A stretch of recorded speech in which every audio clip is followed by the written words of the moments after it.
অনেকেই আছে যে ছোটবেলা থেকেই মা বাসায় বা যারা কেউ রান্না করতো তাদের রান্নার পাশে দাঁড়িয়ে দাঁড়িয়ে রান্না দেখতো।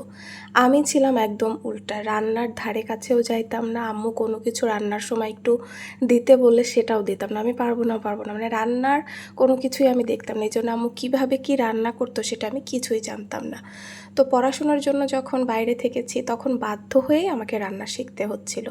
কারণ হোস্টেলে থাকার যারা থেকেছেন জানেন যে ওখানকার খাবার খাওয়াটা মানে সম্ভব হয় না সবার পক্ষে। তো আমারও তাই, সেজন্য পরে বাধ্য হয়ে রান্না শিখেছি।